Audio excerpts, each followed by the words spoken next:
Welcome to the second screencast for Chapter 20. Chapter 20 deals with unemployment. So what we're going to talk about here is we're going to dig into the nitty-gritty of exactly how is unemployment calculated. That number, when we hear the unemployment rate is blank percent, how exactly is that calculated? What are some of the pros and cons? How might it be misleading at times in terms of the overall health of the economy? And all of those different ins and outs of the unemployment rate. So when looking at the data, the labor force is the people who are employed or actively seeking work. So labor force is going to be one primary component of how we calculate unemployment. So the labor force is everybody who's working or wants to work. They are actively seeking a job. All right. So maybe the best way to think about who is in the labor force is who's not in the labor force. All right. Well, jobless people who are not actively seeking employment. This is the biggest issue that people have with understanding how the unemployment rate is calculated. People who are jobless, who are not actively seeking work, are not a part of the labor force. All right. So when we go to calculate unemployment, they're not going to be counted. All right. So people who are not actively seeking work are not considered unemployed by the unemployment rate that is calculated by the government. All right. Retirees, they're not working, they're not actively seeking work, they are not counted as part of the unemployment rate. Students are usually not employed, sometimes part-time, sometimes full-time. I worked full-time as an undergraduate student, but most, or I should say many undergraduate students are not employed. And so undergraduate students, high school students, middle school students, if they're above 16, which is going to be the cutoff for the unemployment rate, are not part of the labor force and therefore are not going to be counted as part of the unemployment rate. People who are institutionalized in some way, usually we're talking about prison here, but other forms of institutionalization also count. Those people are not in the labor force. All right.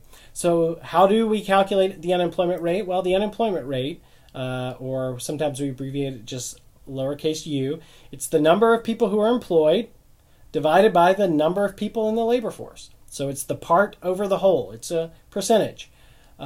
So people who are unemployed, meaning they are actively seeking work and cannot find it, over the labor force, meaning people who are actively seeking work and people who are employed. So you take that ratio, that fraction, multiply it by 100. That's how you get the unemployment rate.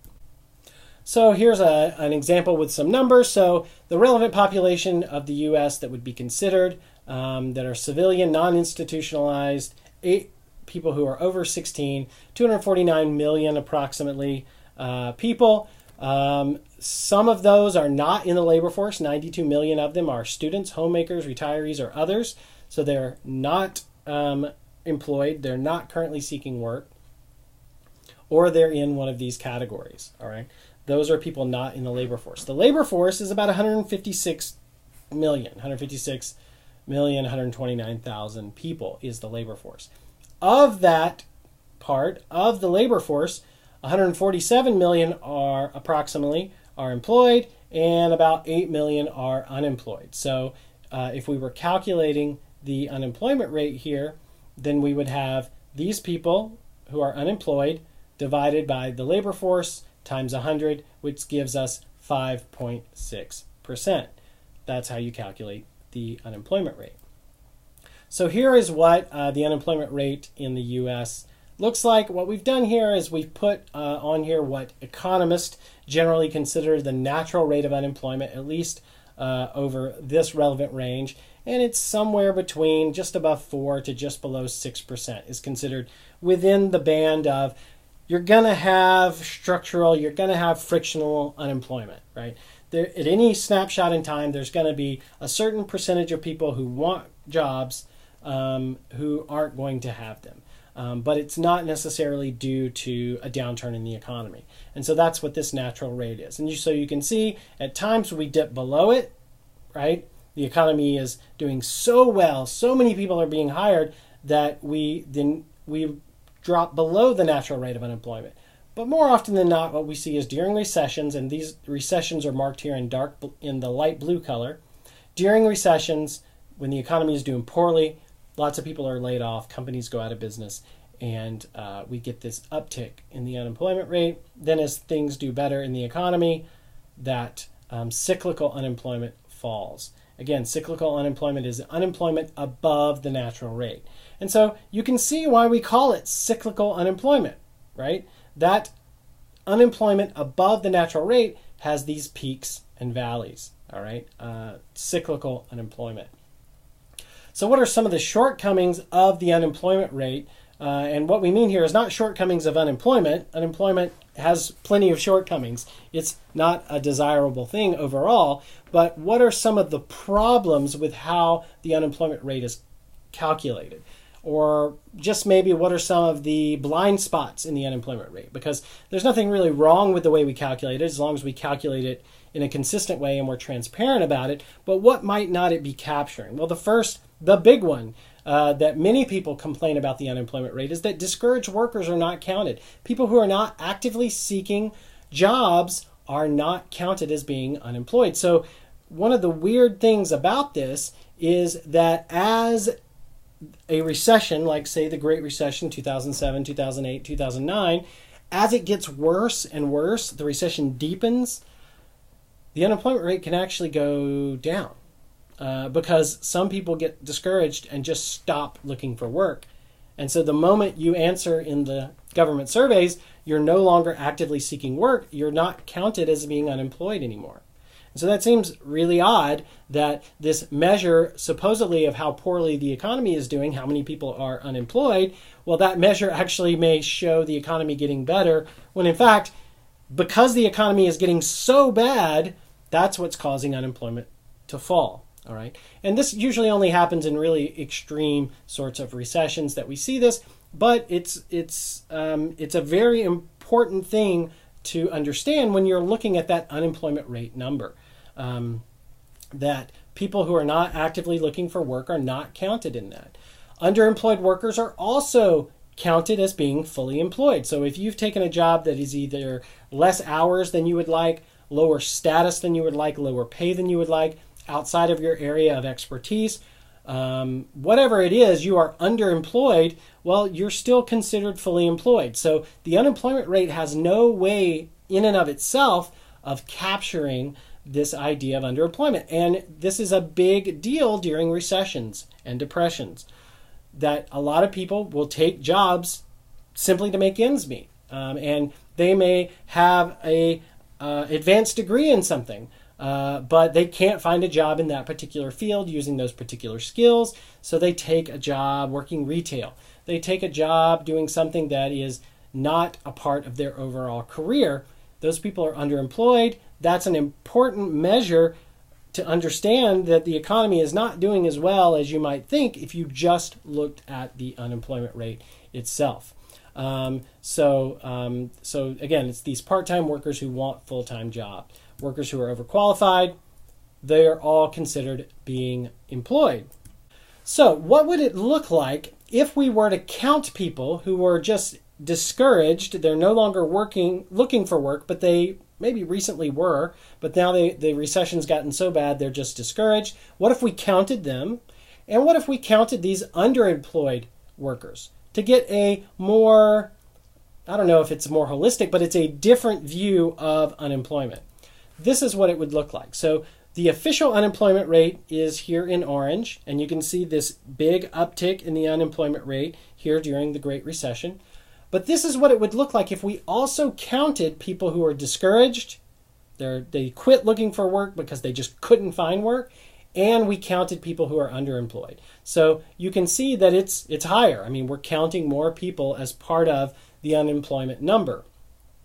But it remains relatively consistent, right? So it's not super biased, this number. And so as long as we understand that when we're using the official unemployment, this is what we're counting. If we use this broader measure, this is what we're counting, and we're consistent, keep things transparent for someone that we're talking to or we're presenting work to, then it's not that big of an issue that these aren't counted. You can see here in a recession that you get a steeper slope, so a lot more people become discouraged and underemployed during these recessions. Again, here is the Great Recession. You can see that this is a much steeper, a much bigger jump in the rate, because not only are people losing their jobs here who are actively looking, but some people stop looking. And so they're not counted down here, but they are counted up here. Some people take jobs that they're overqualified for. These,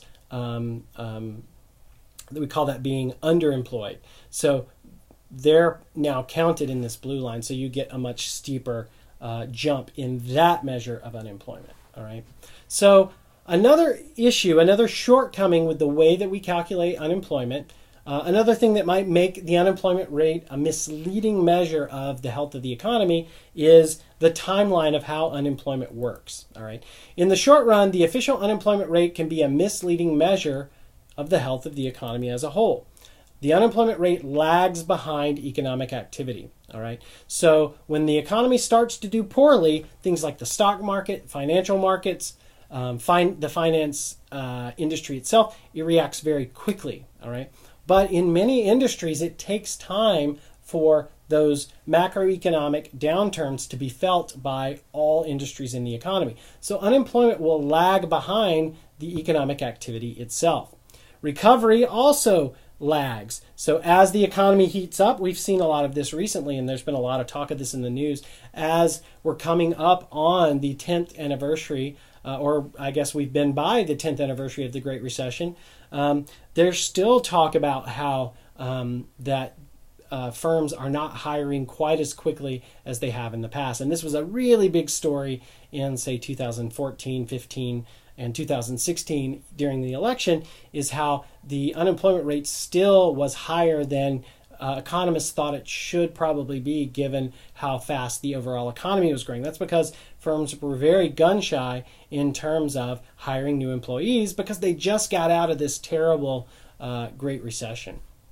So both in terms of workers being laid off and in terms of workers being rehired, the unemployment rate often lags real economic activity. Short-run unemployment may not be a big concern, but long-term unemployment is definitely a big concern. And so sometimes the way that economists handle this problem with the unemployment, how slowly it tracks the real economy, is they'll use moving averages. So they won't look at quarterly unemployment. They might look at yearly unemployment, or unemployment averaged over every quarter's unemployment averaged over 2 years, or something like that, to try to get away from this lag effect that might happen month to month or quarter to quarter in terms of the unemployment rate. So just as a little aside, this brings up a type of variable in macroeconomics.